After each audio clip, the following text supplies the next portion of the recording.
A podcast? Did your radio show get canceled?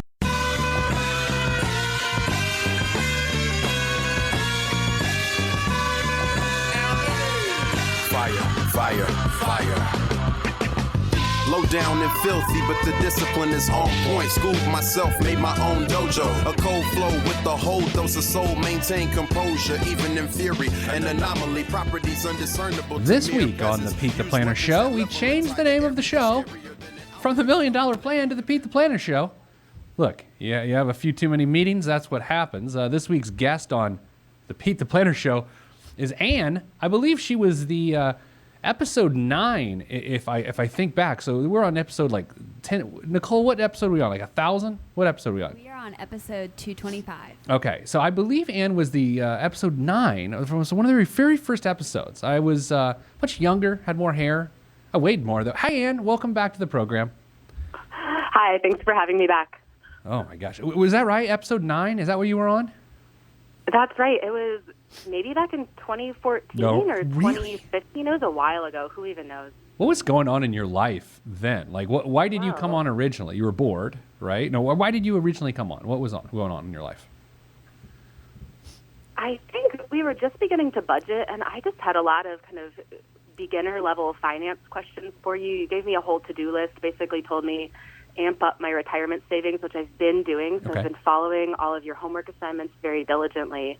And now we have kind of a new set of questions because our life situation has changed a little bit over the past few years. I love it. All right. So new problems. And here's my guess, because I haven't looked at your stuff too much today.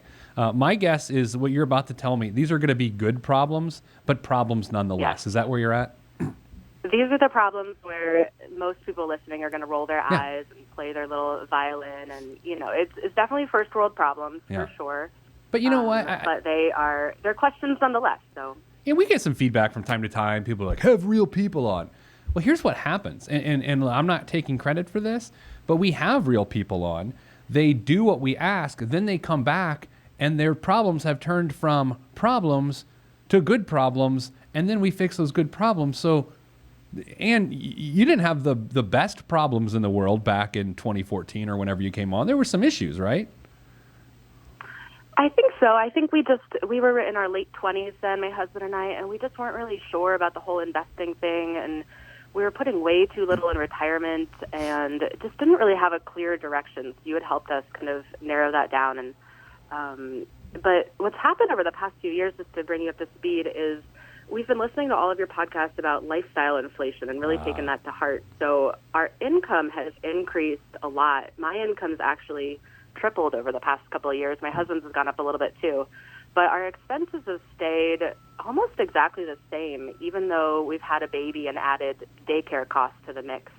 And we've gotten better and better with budgeting, thanks to all of your resources. And the new, problem, and of course I put that in quotes, is we have about $100,000 extra in our budget each year to save or invest. Okay. And I'm wondering how to best use that money. You know what? What's funny is this is the exact column I wrote for USA Today earlier this week, but the circumstances were a little different. The person had $240,000 to invest, a lump sum, but gave me no other information. I didn't know how old the person was, whether things they had going on, and so that was a tough one to answer. And this one will be much easier to answer, and I give you a more specific answer. So that is $100,000, $8,333 a month in excess of what you're already investing and putting away, correct? No. Total investing, not in excess. That would be a very great problem to have. Oh, I mean, this is kind of all of our saving, investing buckets together.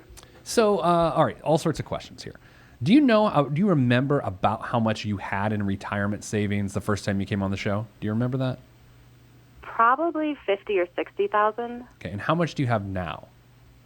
160. Okay, so you have $100,000 more from the last time we talked, which is a lot of great budgeting, and I would assume most of that is what we call qualified or retirement money. Is that right? Yeah, it's like TSP money, IRA money, solo 401k money. Okay. And so, but going forward, it sounds to me like you can pretty easily max out, both you and your husband, you can max out your company-sponsored retirement plan, or in your case, maybe it sounds like a solo 401k. You can do that, right? Yes.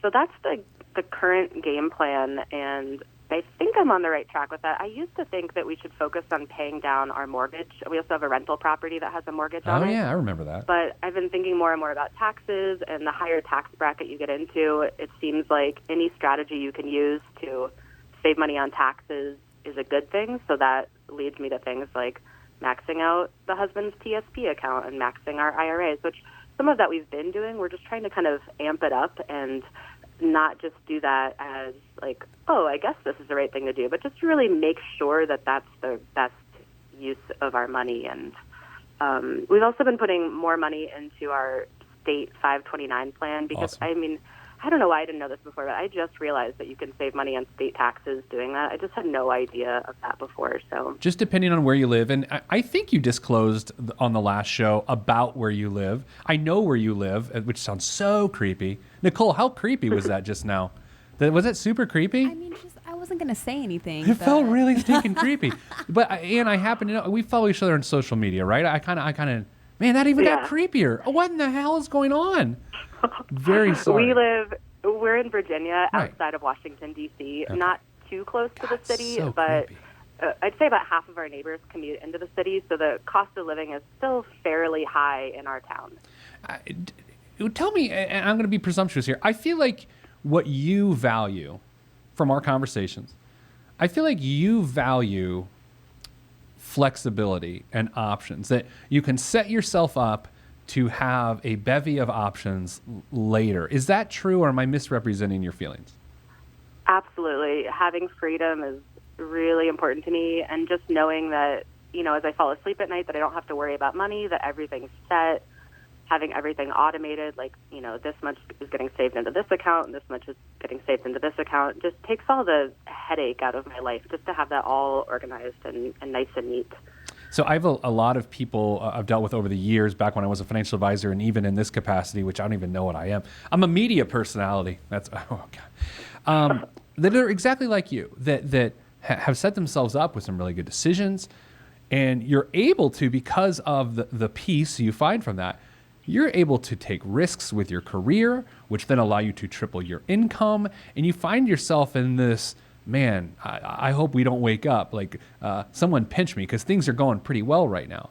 But what we have to be careful of is that we don't create a scenario in which you have financial flexibility but no career flexibility. We cannot have a plan that is based on you making the level of money you're making now, or an increasing amount of money at the same pace you've increased your income over the last couple of years. So I think really what this is about is, this is sort of an NFL player problem. Okay, so whenever I used to deal with professional football players, the question was always, how many years will you be earning this amount of money?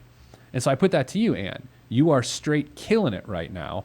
How many years do you think you'll be able to earn what you are earning right now? I have no idea, and that uncertainty as a small business owner, consultant, that is what does keep me up at night, Right. to be honest, because things are going really well right now, but I don't know if that's going to last until I'm 65. I mean, hopefully that'll last another 5 years, but I feel like I have to change my consulting strategy a little bit each year to keep attracting the right projects and, you know, just keep adapting all the time. So that's why I'm really trying to do some good investments, financial investments now, so that if my income decreases a lot in the future, you know, the sky falls and everything just goes crazy, that if we have to back things down and not max out these accounts, that's okay, because, you know, the earlier money is the better money anyway, so that it's kind of okay for our family if we have to decrease our savings later. Yeah, I've got some daunting words for you here, and I pre-apologize, which is that, yeah, it's still an apology. From a small business perspective, as the owner of a small business, if you're not growing, you are dying. If you are staying the same size, you are losing market share, right? I mean, that's that horrible reality that's true, and if you keep your head, you can take advantage of. But it also, in a situation like yours, and you know this, you're a smart person. I mean, what I told you is not news, right? You understand if your business is not gaining market share, you're losing market share, right? But here's the challenge. Yes. We can't get to this point where, and I had a good friend tell me this once. He ran a business all his entire career. I asked him one day, what's the most his business ever made in a year? And he said $10 million. $10 million bucks, which is like a 1994 or something. And I said, dude, that's incredible. How did you feel when you realized that year the business revenue was $10 million? He said it was the worst moment of my career. And I was like, what? I'm about to learn something. And the reason why is because he said, it's in that moment I realized we have to do it again. Right? It was one of those things that's like, wow, we just made $10 million and wow, years and years of work to get this done. And then you realize in order to keep the business afloat, because you take on people, you take on resources, you have to do it again. And so that really speaks to this lifestyle creep idea that you are purposefully trying to avoid lifestyle creep by making good decisions. What we can't do, Ann, is we can't back you into a corner. So let's say, what are you making now? Like $250? Like how much are you making a year? Last year was 210, and then the husband is in the 60s. The low 60s? 210. Yeah, let's and say, rental income. So last year was 285 for our household. So you at 210, we cannot find ourselves in a position in which the only way you succeed from a financial goal perspective is if you consistently make 210. I think you will not like the pressure that eventually comes with that. Do you think you can accomplish your financial goals without making 210? Yeah, I have. So I'm a data person, so I have, a lot of spreadsheets.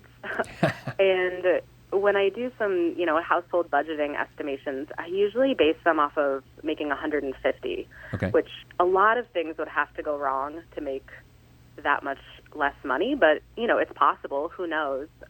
So I try to be a little bit more on the conservative side with doing some estimations.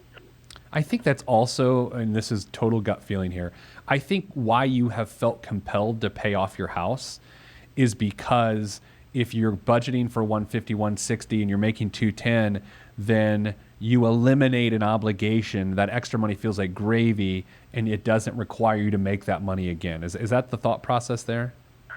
Yeah, just the psychological win that would come with not having a mortgage would be huge, because any work I did would just be bonus money. I mean, it would hardly even matter how much I made if you don't have a mortgage.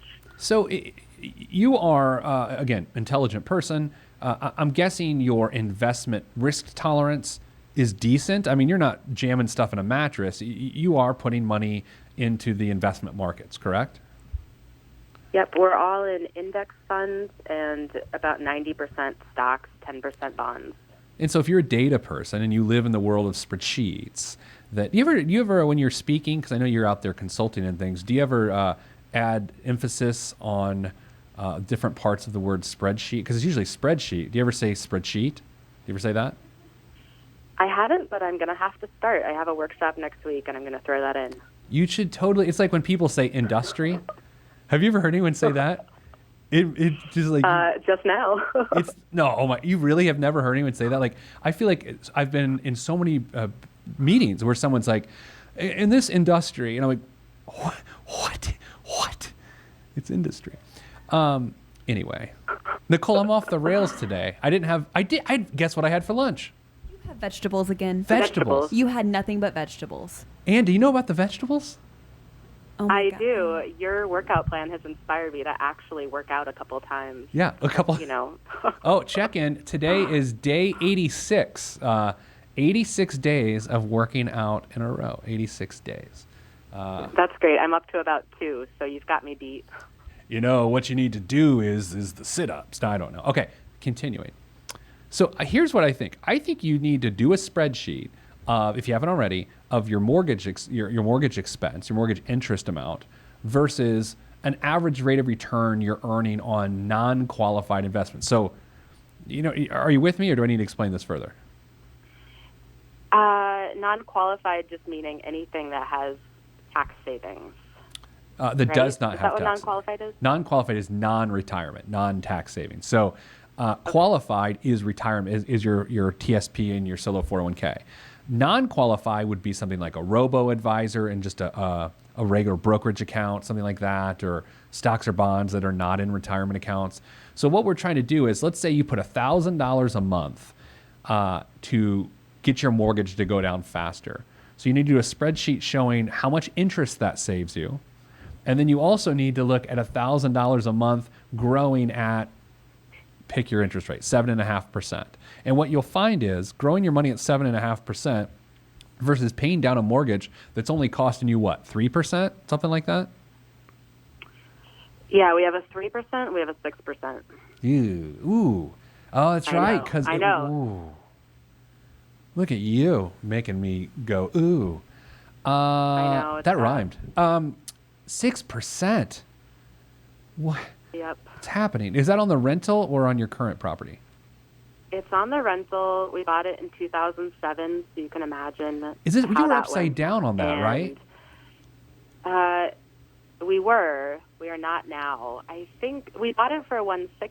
It's probably valued around $130 now, and we owe 50 some still on Oh, it. jeez, now my thoughts are changing. Oh my gosh, what's I gonna know. happen? I know. Exactly. That's the kind of trade-off I've been thinking about. And we have the money in our savings account to just write a check No. and pay it off, but I'm trying to be disciplined I don't like and that. know that even if that's 6%, we could still get a little bit more if we just invest that money. Well, how much? So What it's do you the math, get? What's this your is the payment? psychology. Yeah, what's your minimum? Your payment basically for that mortgage. Around $1,100, And what's the cash flow? What sort of rent payment are you getting? around $1,000. So it's Hmm. not cash flow positive. I mean, there's a mathematical, technical answer here, and I actually don't know what it is without running it. However, this is a psychological question. I'm actually feeling like a run at paying off that mortgage could be interesting. My Christmas present to my husband was $20,000 towards the Wait, principal because you he wrapped really up? wants it paid off. Did you wrap up $20,000 in a package? No, because we don't have the money in the mattress. That would have been amazing. But I wrapped up a piece of paper, with the statement on it. That is so romantic. I'm getting the vapors. That is. You can see where our priorities are. Yeah. Was he like, oh, wow, I got you a blouse? I mean, was it one of Yeah. those like, I got you a picture frame with the word love on it, and you were like, I got you 20 grand. We've been married a while, so, that's just how gifts kind of get after you've been married that long. What do you get your kid? Like bearer bonds? Like what's the baby get? One stuffed animal. Oh my gosh, I love this. I know. I'm a horrible mother. No. You know what? I think everyone's everyone's a horrible mother, or either everyone's a great mother. That there's really no in between, because no one knows what they're doing, and so you just do what you do, and it works. Like, you know what I mean? Like, That's correct. Yeah, well, kids get so many gifts from extended family, Right. which is great. So there's, they've got plenty of toys to play with. It's not like you have to really overdo it for them to have a good holiday. we've now moved into parenting tips on this show. You know what I noticed? I was watching an episode of PeteThePlanner.tv because actually last night in my living room, my wife walks downstairs. She's like, "Why are you watching yourself?" And I'm like, "Well, first of all, you've known me for 21 years. I'm a narcissist. Number two, just checking the products, see what's out there." Nicole, I touch my face too much during the show. I got to stop touching my face. Yeah, you get a little touchy. Do you ever watch the show, Ann, or do you listen? I have watched it a few times, but I mostly listen, in the car or on the plane. I got to quit touching my face. Maybe we could put that like bitter apple spray on my hands. Like Or I'm it's like how we have to get a cough button. There can just be a weird noise that Or I hit. what if I got a collar like a dog so I couldn't touch my face? What an interesting turn this Let's has taken. Oh, I'm sorry. Ann, back to you. Okay. Ann, you're a pro. You've been on the show, so it's okay. And It's okay. I think you max out your 401k or your TSP, your solo 401k, so that takes you to what, about $40,000? Yeah, so the solo 401k, you can contribute as the employee and the employer. So Yeah. the employer side, it's based on profits. That's a little variable, but I'm planning to max that out. It'll be 30-some thousand, I think, each year. And then how much do you have in savings? A lot. Yeah, probably too much. So that's something I'd love to get your feedback on too. About 80,000, but that's checking and savings across a few different accounts. And then you're not getting much of a tax break right now. I just touched my face. Sorry. I'm sorry. You're not getting much of a tax break, I assume, on the mortgage on the rental property, right? Or are you? I don't think so. I don't think that there would be a tax reason really to keep that mortgage. Isn't that changing in 2018 anyway? No one knows. No one knows the answer to that. Actually, someone does, just not me. Look, I think you go through a concerted effort with cash flow, not with savings, with cash flow, to get out from under that mortgage over the next 18 months or so. That's what I would do. And then I would use the cash flow to build back up or then, invest for the future. This is interesting because then you've got an asset worth, what do you think it's worth now? 130, you said? I think 130. And one reason too, I mean, I'm sure a lot of people listening are thinking, oh, why don't they just sell it? Well, we might move back into it. It might be our retirement home someday. We've actually thought about moving there in the next couple of years too. So it's in a really nice area. It's in a nice college town, and we're not planning to sell it. Just so people know, it's a unit that we're hanging on to for the long term. I can't tell you, Ann, how badly I want to touch my face right now. That's all I can think about. Don't do it. Touching my face, like everything itches on it. The more you think about it, the more you'll want to touch it. Was I like in poison oak or ivy this morning? I don't know. Because my face is burning, like that scene of Raiders of the Lost Ark where the guy's face melts off. Did you go fishing or something? No, I would be much happier. Instead, I've had vegetables. This is fascinating. Your financial life is so flexible, and I think it gains flexibility by using your income to pay off the rental property mortgage at 6%. That is my recommendation. I think you should do it, but I think you should do it with your income as opposed to your savings, which people are going to say, well, that mathematically is stupid, which it is mathematically stupid because your savings is earning nothing and you're paying 6% on the loan. But I just don't like a small business owner to go cash poor to pay off a house. I just don't think that makes sense. So how much in our savings account do you think we should have for our kind of income and expenses? Do you think 80,000 is right? Does that sound too high? Does that sound too low? Probably a hair high. I mean, I think your 3 months naturally with what your living expenses are is probably, $30,000 or something like that? I mean, Yeah, we spend about $6,000 a month. Okay, so there's $18,000. As a business owner, I mean, you're a solopreneur, right? Is there anyone else involved with your consultant? No, just you? No, I do have some travel expenses here and there, so I want to build in a small buffer for that, but it's not like I need, tens of thousands. You probably have built in $20,000 to $30,000 too much in savings that could probably be used elsewhere. Okay. Which, if you haven't already, and I think your income's too much to be, putting a lot in individual retirement accounts. I mean, if you're not already maxing out your 529 benefit for the state tax credit, I would consider doing that. And then we started that now. Yeah. So, and then, do you have any non-qualified accounts? Do you have any non-retirement investment accounts right now? We have one, and it has a whopping $5,000 in it. We just started that last year. Is that like through what's it through? Can you tell me what it's through? It's through Vanguard, and it's just called like a brokerage account, and it's just no tax advantages, but it's all invested in the stock market. And what's that account number? I'm just kidding. I would probably I did not touch my face though. I would probably over time move $20,000 or so, $20,000 to $30,000 over to that account. Okay. And look, I hate market timing. Like, I think it's a bad idea to I'll wait till the market falls.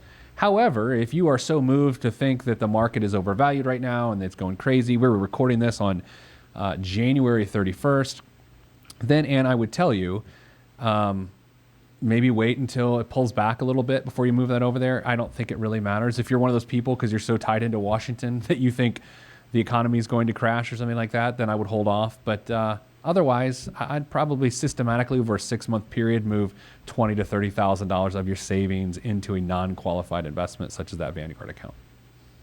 Okay. That's what I would do. How bad do you Deal. want to touch Sounds your like a good Do you plan. want to touch your face? No? I've been sitting here touching my face now that you mentioned it. I can't stop. Oh my God. I wonder how many people listening right now of our 10 listeners. I wonder Everybody. everyone's just like, I can't stop touching my face. Anything else I can help you with? Okay, so this is where I'm going to lose points. Oh, I good. do not have life insurance yet.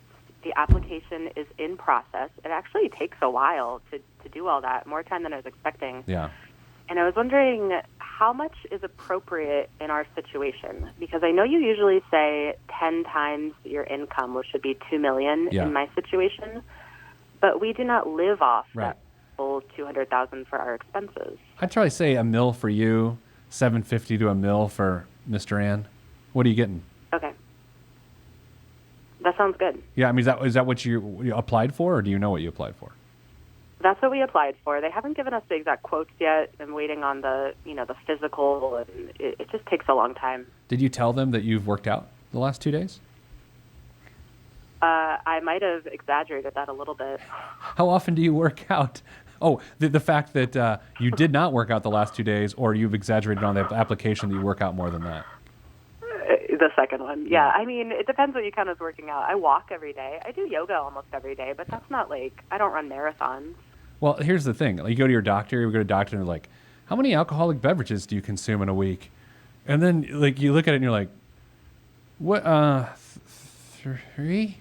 And they're like, oh, okay, well, that's good. And then you're in the back of your mind, like, if I gave them the real answer, do they, what do they do? Do I have to, sign my... They mark something in your file, bad patient. Oh, 90. I mean, yeah. I lie on stuff, too. Okay, so get that. You about $1 million, I'll be fine. Anything else? You good? Well, if you're not the $1 Million Day podcast anymore, are you still giving out $1 Million Days? Because I would love to know. Oh, yeah, I guess we could do your $1 Million Day. I'll do this live on the air here. Hold on. Oh, I got to reach over and grab a Yap Top. That was laptop with a Y in the front. Okay, so let me pull it up here. I really like the $1 Million Plan name. I'm going to have to go through a little bit of grieving now. I don't know. I mean, Nicole, here's the thing. I'm just going to tell you. Our radio show's getting syndicated. Have I announced this, Nicole? Have I told anyone this? No, I don't think. And we've you were the made first to know. announcement I don't know if I'm yet. supposed to. All right. Oh, yeah. Okay, and don't tell anybody. Okay. So our show's getting syndicated, so we have to make little changes here or there. That means more people will have Peter in their life. Okay, hold on. Can I find the $1 Million Day generator? And do you have the number? Here's the numbers I need. The amount of money in your long-term savings is what I need. And then I also need the amount each month you're putting towards that. So 160 right now, and then the current game plan is to put in, I think, maxing all of our tax advantaged accounts would be 80-some thousand this year, but then maybe a little bit more to the taxable account. All right, we're going to go with $80,000 a year going towards Okay. that. That's 600. Yeah, whatever that is divided by 12. $6,666.67 a month. Your $1 Million Day is the day before my birthday, November 28th, 2024. November 28th, 2024. That is 6 years from now. You will be a millionaire. Great. And if you kept that up, I mean, how old are you right now? 32. I just touched my face. 32. Let's say you keep it up for another 30 years, which, there's a lot of moving pieces there. You'd have $11.6 million at age 62. That doesn't suck. No, that's probably a lot more than we need to live off of. Yeah, but Assuming the mortgage is paid off. and not that this is the point of this particular show, this Pete the Planner show, as they call it. But then that's when you can really have some fun, not by going to the Panama Canal every week, but more of let your money support your community and play to your interests in really compelling ways. Like I think that's the ultimate in flexibility is, so much money, let's figure out a plan to divest yourself of it and make a big impact, a lasting impact on your community. And that's the dream, right? I think that'd be great. Mm-hmm. I consult mostly to foundations, and I have definitely thought about starting a small one. I think you only need $50,000 to get started, so that could be a lot of fun. Only $50K. Let me reach into a birthday gift that I'm getting my husband, and I could get my husband a Christmas present next year. Or I could start a foundation. What do you call it? The Spreadsheet Foundation? Yep, that's the name. Yeah. All right, I think we're done. Is there anything can I generate any more numbers for you? Can I touch my face? What are we going to do? As soon as we go off the air, Nicole, I'm just going to rub my face on the desk like a dog. What a visual. I'm sorry. What a visual. Anything else from you, Ann? That's it. Thank you so much for your help. I really appreciate it. Let's talk in another couple of years. You're going to have $1 bazillion. I will still be touching my... What if the next time we talk, I have a dog collar on, like a collar of shame? Never mind. Ann, thank you. Best of luck to you and Mr. Ann and baby Ann as well. Thank you so much. Bye. That's it this week for the Pete the Planner Show. I mean, it is more natural just to call it the Pete the Planner Show. Nicole, I'm digging my suit today. It looks really good on camera. It does look really good on camera. All right. That's it for no one cares. I mean, I kind of care. Our 10 listeners care. Oh, man. So coming soon to you all over the place is the syndicated Pete the Planner radio show, which you get to hear it on podcast too. And I guess let's not forget, if I get syndicated, guess who else gets syndicated? Frank. Millennial producer Nicole. All right, that's it for this week's show. Want to be on the show, go to PeteThePlanner.com/podcast. That's it. I'm going to rub my face now. If you want to be on this podcast and have Pete fix your money life, then hit us up at PeteThePlanner.com/podcast. You heard me. PeteThePlanner.com/podcast. Log on. This is for information purposes only. It's not the Swiss financial planning device. Consult a financial advisor. Released from Everest, the fresh is fresh, and you can call me E.T. Word to John Tesh. Let me bless this harmonic presentation. It's amazing, so amazing. I'm the reason. Salutations, I bring you love, Tron greetings from a faraway land. I am the sole controller. Put the remote down and let me take control. You're now a part of my zone, so enjoy yourself. Love Tron can restore your health. I bring you greetings, salutations. How you doing? And is that how y'all say it? The tinkling of the keys is an homage to the little star. I sojourn over poetic descriptions of sound and travel to my other world. Out of this world, spaceship on my arm took me home, fueled by the ink and the megabytes and the hypertext transfer protocol, stronger than the Skynet and the Terminator. I push faders into warp speed, glide with ease, creating a breeze they call a black hole. Event horizon, no rear view concerns. This I adjourn, and beats I burn. This I adjourn, and beats I burn.